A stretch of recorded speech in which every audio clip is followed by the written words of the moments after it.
Well, in this schema, Kant made a distinction that has perhaps been more famous than anything else that he's done, and also perhaps more significant than anything else that he's done. And that is, he distinguishes between two realms. The one is called the noumenal realm, and the other is called the phenomenal realm. Now, the phenomenal realm is the realm of sensations. It is the realm of appearances. It is the concrete material realm where the scientist is engaged in his exploration and in his inquiry. It is the realm where sensations occur. So we might call it the sensational realm. Sensational not in the sense of fantastic or exciting, but sensational in a more literal sense, in the sense of it is the realm in which we have sensations or perceptions of physical things, the external world to us. And the phenomenal world is basically the arena of investigation for the scientist. The scientist is exploring and measuring and experimenting with things that he can perceive.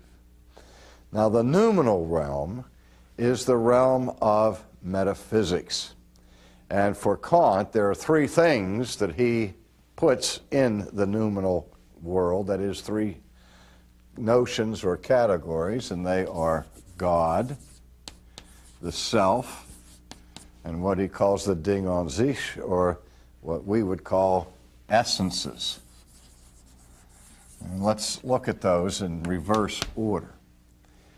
What he's speaking about as essences are those metaphysical realities that all of the previous philosophers have been struggling with their concepts of substance, or the substrate. And remember when we looked at Locke, and Locke made a distinction between primary and secondary qualities, and then Berkeley challenged that, saying that all the qualities were secondary.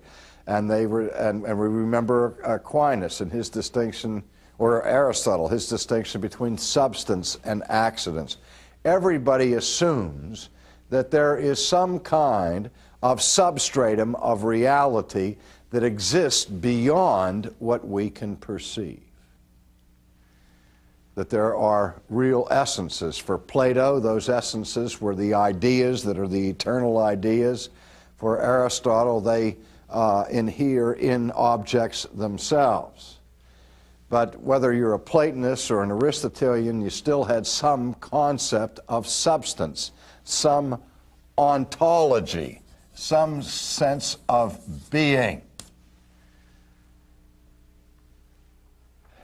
But Kant is saying you never have a perception of substance. You never have a sensation of essence or of being.